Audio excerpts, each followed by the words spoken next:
Penuel the Black Pen. I really enjoyed watching the podcast episode on What a Week, hosted by DJ Fresh. He invited Utemba Nkosi.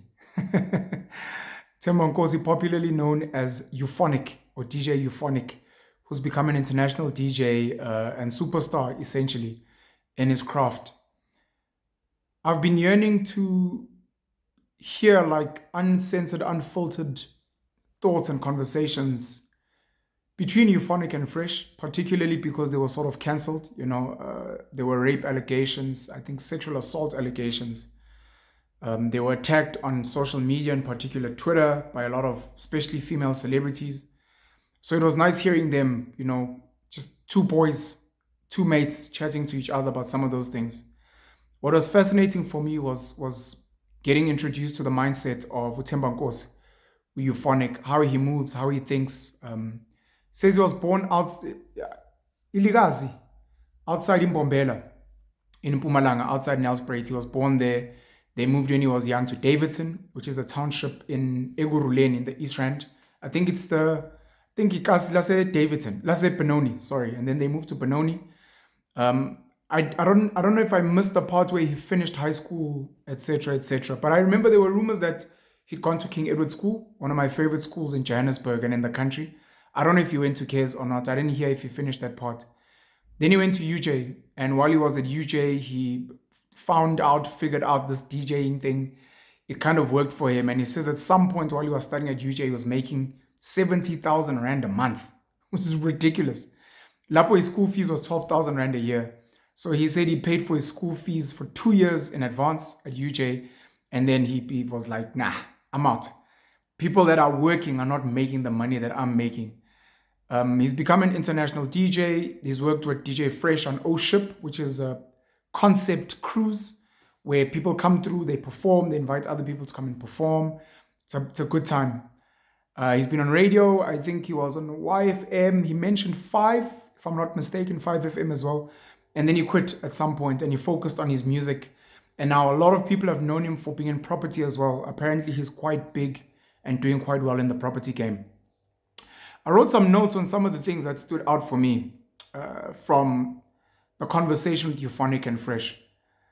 The first one was Euphonik speaking about living according to your own vision. And I want to link it to another note I made here, which is rebelling against good parents. Euphonik says that he had amazing parents, especially his father. He's like, my dad was the dude. If I had issues, if I wanted to speak about girls, my dad was the dude, but he was a no-nonsense guy. He was pretty straightforward about what he likes, what he doesn't like. And he kicked Euphonik out of the house with the mom. He was like, children that live in this house, go to school. If you're dropping out of school, you can't live in this house. Which is pretty fair. A lot of parents say that, and a lot of kids are like, my parents don't support my dreams.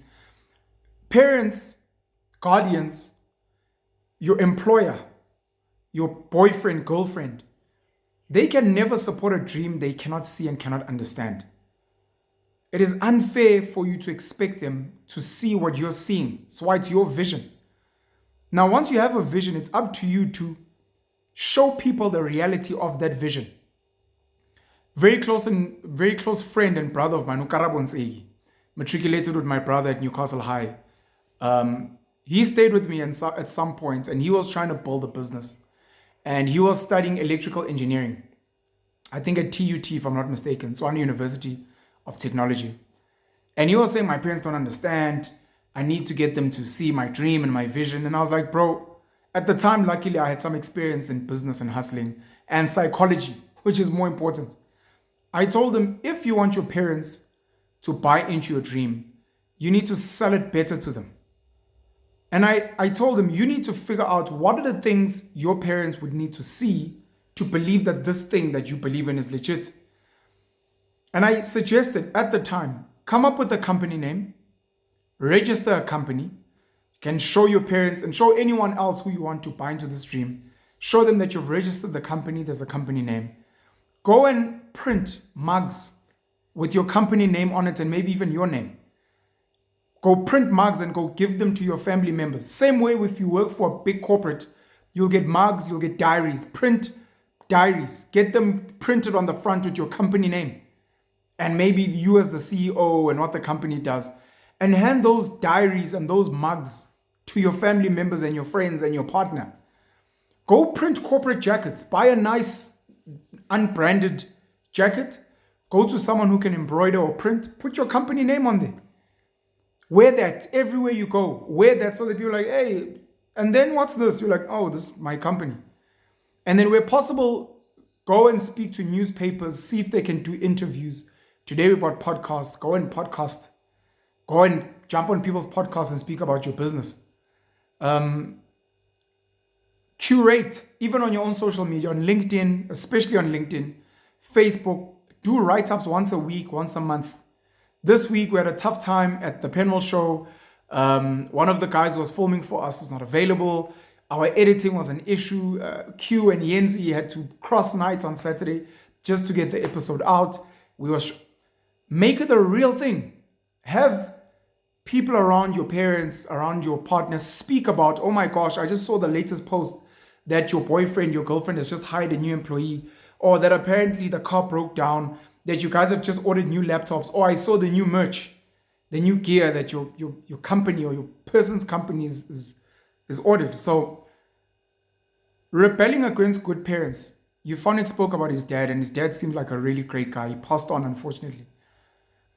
And now when you're going to rebel against a good person and a good parent, it's very difficult because you disappoint them. And most people they don't want to disappoint the people that love them and that have supported them and that have invested in them. But when something is burning inside you, and it doesn't have to burn that strong, you have to go for it. People know my mother, Umams. Umamsi has been my number one fan since I was a kid. Besides the fact that she carried me and gave birth to me and I breastfed.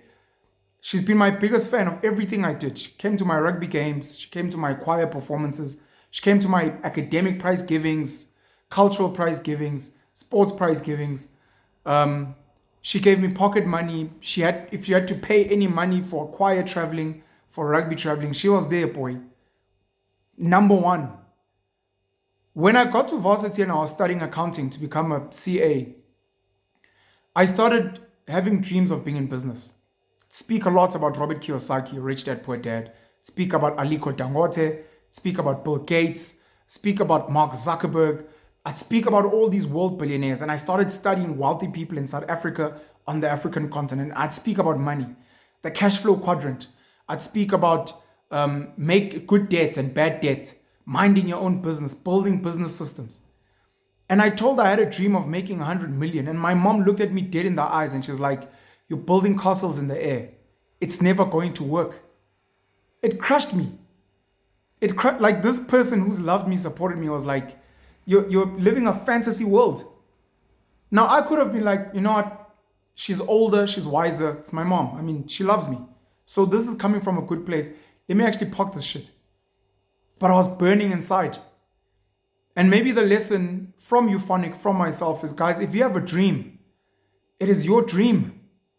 Your parents can only fund and support what they know and understand. You want to be a chartered accountant? You want to be an engineer? You want to be a lawyer? You want to start a business? You want to buy a franchise like KFC or McDonald's? As more and more people bring these visions to life, Sandile Shares, he starts trading Forex, which allows other kids to go and sell Forex to their kids because they're like, but mama, look at Sandile Shares. Other kids start creating their own political parties. Julius Malema. You can go and be like, mama, I want to build a political party like Julius Malema. Young girls, Uncle Waffles, Tusombedu.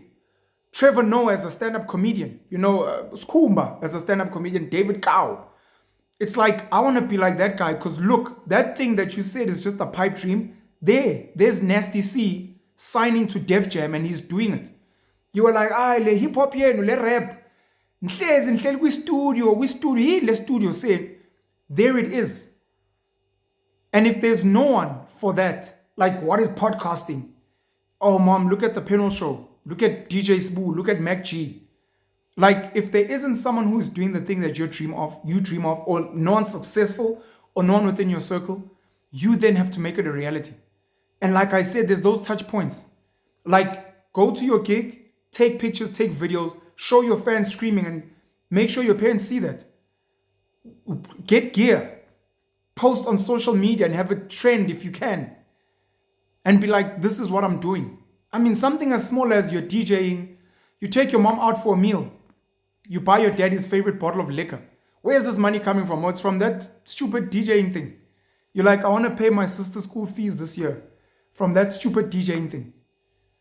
It's a game changer. So, anyways, living according to your vision. Recently, I had uncles in Africa visiting me here in South Africa, and one of the things I was reminding them was, this is your life. I have my dreams for you. Your mom has her dreams for you. At the end of the day, it's your life. If you guys decide to snort cocaine and constantly smoke hubbly and be an alcoholic and drop out of school and be a fuck up and become fat and useless, bro, it's your life. We're just extras in your life. And I told them, this is my life. My mom doesn't dictate my life. People on social media don't dictate my life. Whoever my role models and mentors are, don't fucking dictate. It is my life. I'm not going to live in fear. Oh, what if my children judge me? Oh, what if my extended family say they're embarrassed? It is my life. They are just extras in the movie of my life. And I told them, you need to live the type of life where you are the starring. Build the super body. Be amazing. Have people be fans and followers of you. Do dope shit. Put in the work. Be the motivational speaker. Be the rich guy or the rich girl. Africa wants to be a singer. I'm like, go become Billie Eilish. Go become Rihanna. It is your life. Do not be an extra in your own life. In the movie of your life. That's the one part. I don't want to make this video too long, man. When Euphonik spoke about his dad, man, there are so many people out there who have present, invested, supportive fathers. And it's weird that people with supportive fathers almost never speak about them. It's almost like, well, my dad was amazing. He paid my fees and, thanking a fish for swimming. When our mothers are amazing, we out there in the world tell everyone, my mother was my rock. My mom is my beginning. My mom is... But fathers are almost like not as well celebrated. And I'm fine, by the way. If my kids ever become anything, I don't need them giving speeches. I want to thank my dad. They can thank their mothers till they're purple. I know success for me, specifically with my children, is seeing them be happy and healthy, seeing them become independent, self-sustaining, thriving adults. That's all I want. For me, it doesn't matter if my kid's like, fuck you, you a shit dad, I hate you. I'm like, this kid is in good health. They are happy. They are winning. I did my job. So I'm good. But imagine if more of us told the stories of our fathers and what that does now to people that are constantly bashing good men, good fathers out there. We've got the stories. Tiger Woods' dad. We've got the story. The Jackson 5, the Jackson's father. We've got Serena Williams and Serena and Venus Williams' father. Even the father of Naomi Osaka, sorry. There are so many good fathers. I mean, Will Smith, bro. Will Smith. And what he and Jada did for Jaden. Is it Jaden? It is Jaden. Jaden and Willow. For what they did for Jaden when he did the Karate Kid, when his career was going somewhere, even for Willow, he was fully invested. Euphonik speaks about his dad, and he's like, once his dad got over the DJing thing and saw that it was a thing, the guy became like his biggest supporter and fan. And when he started going into the property business, he worked with his father. His father was the person that was his business partner. My business partner at the panel show, Tibogo Kibine, he works with his dad. He's like, bro, my father's everything. His dad taught him work ethic. His dad was like, bro, I don't have much, but I work. And Utebs has got this insane poor Asian work ethic. Like, we will work 16-hour days and he's like, if you outwork anyone, they cannot catch up to you. It doesn't matter. And if someone is ahead of you because of white privilege or apartheid or colonization, you catch up by outworking everyone else. And you catch up to them and you become a god. Elon Musk speaks about work ethic, and he's like, if the average person is working 8 hours a day and you work 16 hours a day, and not 16 hours of farting around, they work 8 hours, they've got their coffee breaks, they've got their smoking breaks, or they have these useless meetings, and you put in 16 hours of productive work, not only will you double the outcomes and the productivity, because you are focused and plugged in and zoned in, You can maybe even quadruple. You achieve in 3 months what it takes them a year to achieve. And that's the power of hard work. Tibucho's father taught him hard work. And Utebza, as he's built Tribal Media House into a decent production company, works with his father. His father's there cleaning the yard. When they have to do property deals or something, his father's there, they work. He's like, bro, my dad is the guy. Now, these are not stories that are told out there, and it's stories that some of us have to tell. I mean, I've sat with one of my mentors, Kulufelo Maponya, whose father, Matume Maponya, built the Maponya empire on that side of the family. You guys know his brother, Dr. Richard Maponya of Soweto. May they both rest in peace. But Kulufelo will say, my father. Rob Hersoff, another friend and mentor of mine, he speaks about his father and his grandfather. There are so many good fathers out there that are not spoken about enough. And I urge you guys, I mean, I just saw a tweet that posted pictures of different fathers changing nappies, I don't know, feeding their babies, etc. And it was something along the lines of, we need more men doing this won't trend, those kind of stories. And I said, we are responsible for sharing positive, good stories on social media.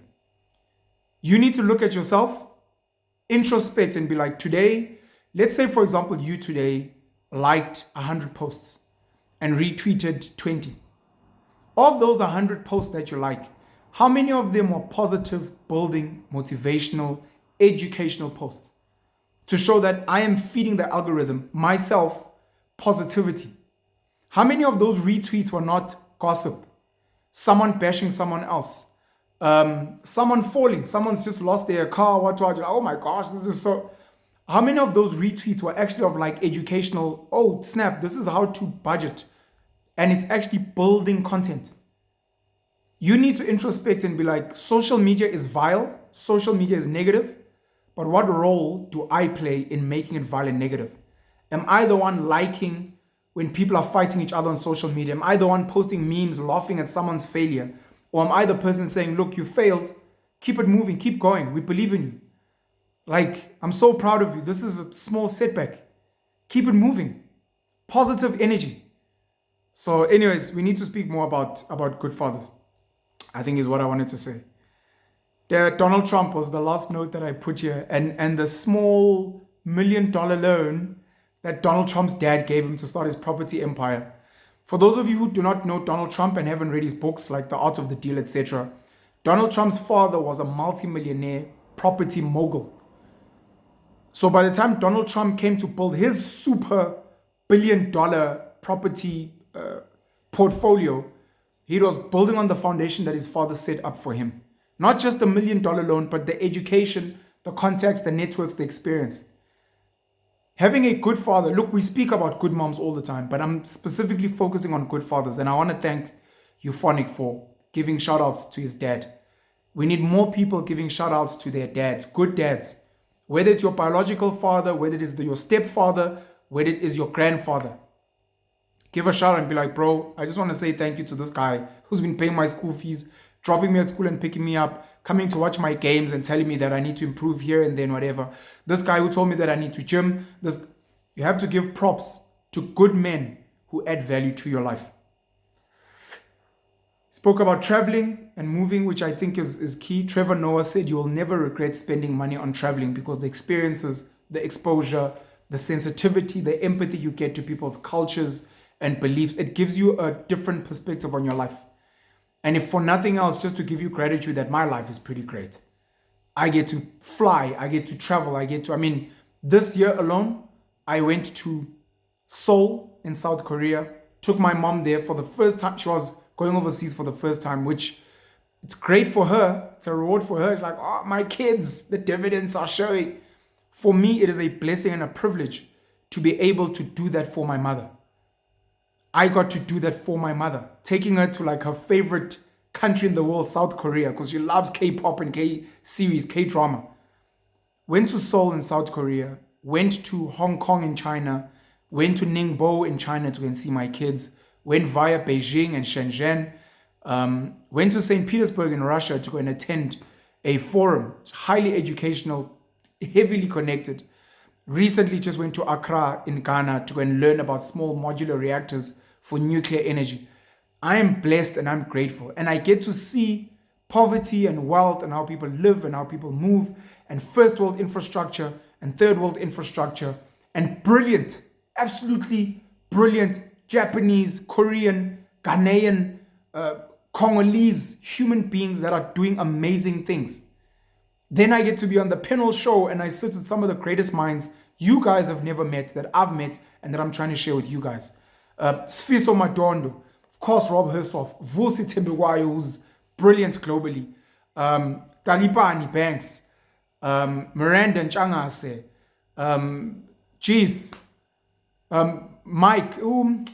Miles Sikbega. Brilliant people, and I'm still planning to bring so many more. And this has to do with like travel and moving and experiences. And then putting in the work, of course. The last point I'm going to make is this.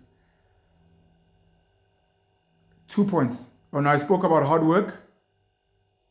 No, I'm going to make 2 points. So I spoke about hard work and outworking everyone. Euphonik spoke about how we have this culture of when people achieve things, we say they're lucky, or batwele. Uktwala is basically to like use muti or to have a snake with magical powers, because we do not want to acknowledge that it took hard work. I've read a meme that said, it went something along the lines of, if we understood, or if we stopped saying that all success comes from pure talent and luck, and said it came from hard work, more people would be exposed to ask themselves why they are not getting it. Like, the easiest way to explain this is, if we said everyone who is successful because they've put in hard work and long hours, everyone who is not successful, we could then deduce and say it is because you're not willing to work hard. You're not willing to work hard. That person is rich and successful and famous because they work hard. You are not rich, you are not successful, you are not famous because you are lazy. But instead, many people who are losers are like, oh, but it's because his father. Oh, it's because he was connected. Oh, it's because this guy's just talented. Hard work trumps talent 10-0 every time. Hard work, the most untalented person that puts in work will beat the talented, lazy person every single time. So anyways, I wanted to say that about hard work. Then the last thing I'm going to say is being a student of the game. And I mentioned here DJ Sbu, Patrick Bet David. DJ Sbu, Siso Liope. In Tembisa. I was in Tembisa recently.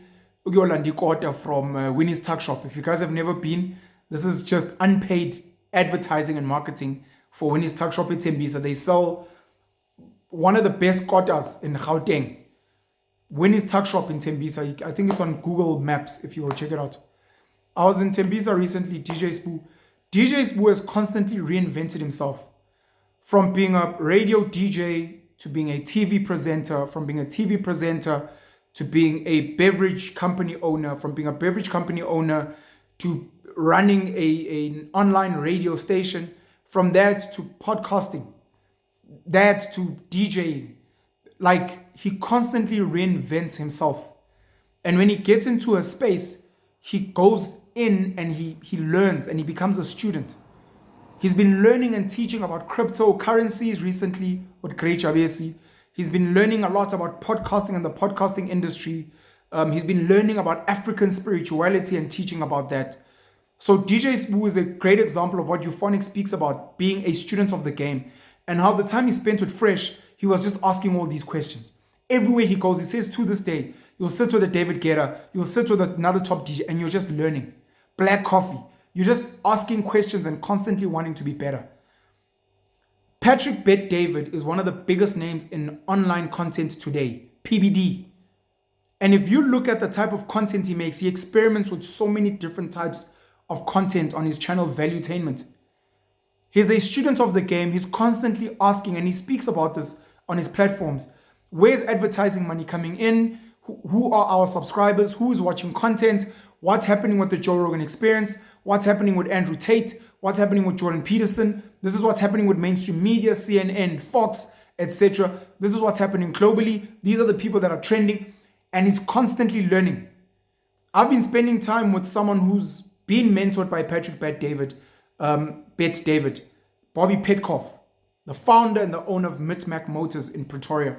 And work ethic to the ceiling, stoicism through the roof, student, constantly. Like if you look at how he's running his car sales business, he treats it like rocket science. Like he's like a nuclear physicist of car sales. Which car is selling? Which car is being hijacked? What are cloned cars? How do we give better performance? How do we market better? How do we get our clients? How do I even understand my staff? How do I upskill and empower my staff? How do I train them better? And you zero in and you're like, I will be a student of the game.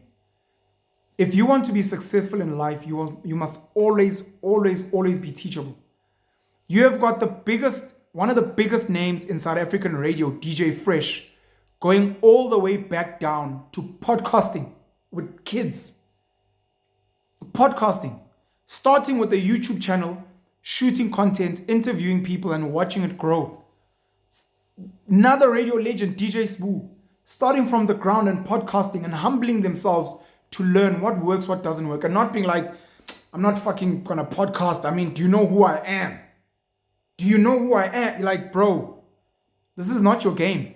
And even if it is your game, the way that young kids are going to come take you out is because you've stopped being a student and you think you've now become a master. Always be teachable. Always be a student of the game. If you're in something like music and you're a legend, an icon, go to the kids on the ground. Figure out what's hot in the streets. Mumble rap, Amapiano, Nasty C. You know, who is hot right now? Glorilla. Do you guys even know Glorilla?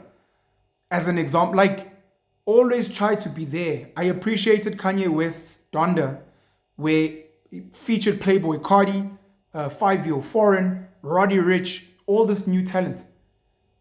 Always, always be teachable. And once you've picked a game for yourself, become a master, and then always learn what is out there and always try to improve. I think I'll stop there for now. I've got a few more nuggets to share from my takeouts from the DJ Fresh and Euphonik sit down. I'm going to drop a link in the description to that sit down if you haven't seen it.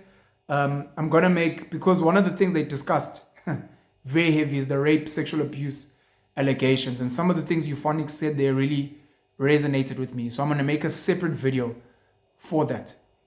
Pen you all the black pen. Love you guys very much. I believe in you. I hope that you believe in yourself. And I hope that you will put in the work and you'll go hard into making your dreams and your vision a reality. Love you guys very much. Cheers.